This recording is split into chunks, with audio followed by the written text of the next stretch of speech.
pasti sudah melihat ya hasil quick count, dimana di situ dikatakan bahwa paslon 02 unggul menang ya, dengan 56%, 57% dan lain sebagainya. Pendukung pasangan calon presiden dan wakil presiden nomor urut 1 Anies Mohaimin jangan dulu berkecil hati. Pasalnya terbuka ruang pilpres dapat terjadi 2 putaran. Demikian hal itu diutarakan pakar hukum tata negara Refli Harun melalui video yang diunggah di channelnya. Ada beberapa hal yang ingin saya sampaikan secara serius sebenarnya sekali, dan juga membuat tim Amin jangan berkecil hati dulu. Sekali lagi, kalau Anda memperjuangkan keyakinan, memperjuangkan kebenaran demi Yang Maha Kuasa, insya Allah Anda tidak pernah kecewa. Menang dan kalah itu soal ganjaran manusia ya. Yang paling penting adalah bahwa Anda sudah membela yang benar. Refli lantas mengurai tentang aturan yang menjelaskan syarat pasangan calon presiden dan wakil presiden yang dapat dinyatakan memenangkan pilpres, di mana disebutkan bahwa ada 2 syarat untuk menang pilpres, yakni harus menang di angka 50% dan penyebaran kemenangannya harus minimal 20 provinsi dari jumlah provinsi yang ada di Indonesia. Nah, kalau kita lihat pasal 6A ya konstitusi, maka kemenangan itu adalah sebagai berikut ya.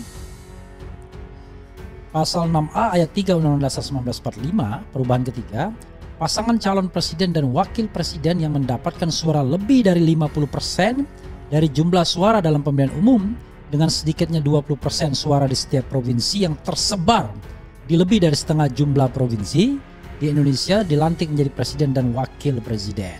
Oke.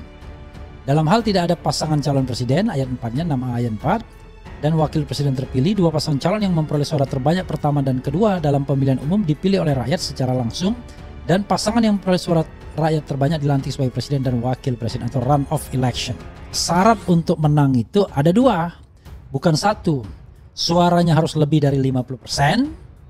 Yang kedua, persebarannya harus menang di lebih dari 10 jumlah provinsi. Nah, jumlah provinsi kita kan 38 sekarang, maka sekurang-kurangnya harus menang di 20 provinsi.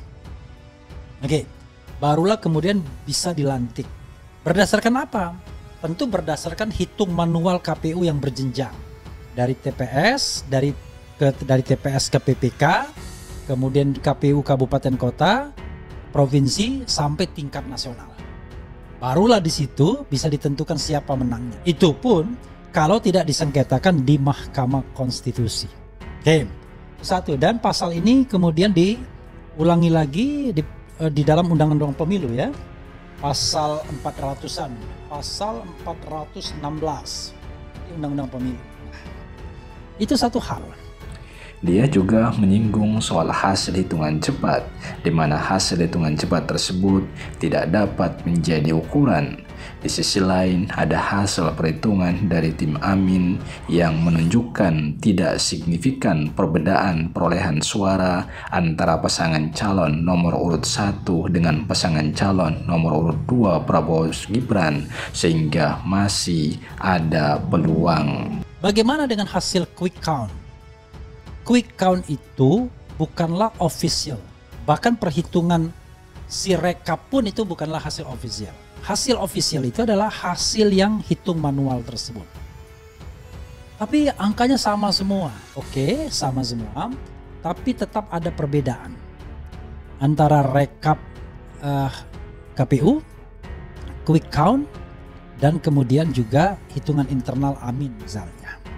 Kalau hitungan internal Amin, itu keunggulannya ya tipis saja di atas 50%. Bukan 56, bukan 57, apalagi 58. Sehingga masih ada peluang untuk di-challenge.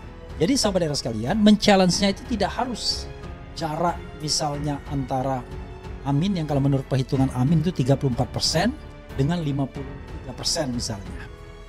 Tidak begitu. Yang di-challenge cukup angka 3% lebih saja. Itu sudah cukup untuk membuat pilpres 2 putaran. Itu satu. Yang kedua, yang di-challenge cukup kemenangan di 20 provinsi lebih itu. Kalau misalnya bisa dibuktikan bahwa kemenangannya tidak di 20 provinsi tapi di 19 provinsi misalnya, maka 2 putaran juga.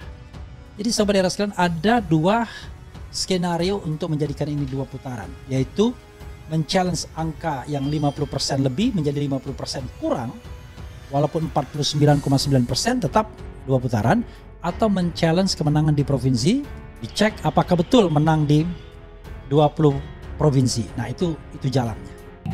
Ada jalan lain yang dapat ditempuh menurut Refli sehingga pemilu dapat berlangsung 2 putaran, bahkan bukan hanya 2 putaran tapi juga membuat pasangan calon nomor urut 2 Prabowo Gibran dapat didiskualifikasi. Tapi yang maksimalis saudara sekalian, jalannya adalah buat permohonan yang meyakinkan bahwa pemilu ini sudah curang secara terstruktur, sistematis, dan masif. Apa maksudnya? Kecurangan yang terstruktur itu adalah kecurangan yang digerakkan oleh sebuah struktur kekuasaan. Dalam hal ini, ya cawe-cawe Jokowi itu bisa dikategorikan sebagai sebuah struktur itu.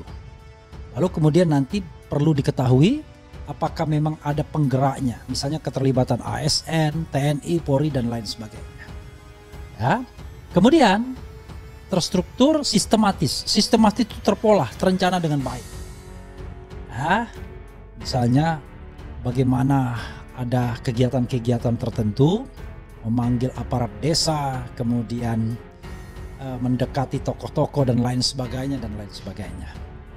Lalu masif itu di semua tempat. Kalau tim Amin bisa membuktikan itu, kecurangan yang terstruktur, sistematis, dan masif, tidak saja 2 putaran, tetap sih 2 putaran mungkin, yaitu antara Amin dan Ganjar Mahfud, dan pasangan Pragib bakal bisa didiskualifikasi. Karena itu, ada beberapa hal yang harus dilakukan oleh tim dari pasangan calon nomor urut 1 Anies Muhaimin. Jadi, sobat era sekalian, apa yang harus kita lakukan sekarang?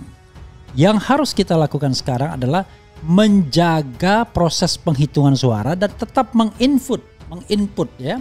Jadi mereka yang memotret C1, mereka yang punya data raw materialsnya di TPS, itu terus melakukan input di kawalpemilu.org tadi ya. Ada 3 kan, kawalpemilu.org, kemudian jaga suara warga.org, kemudian jaga suara 2024.org ya.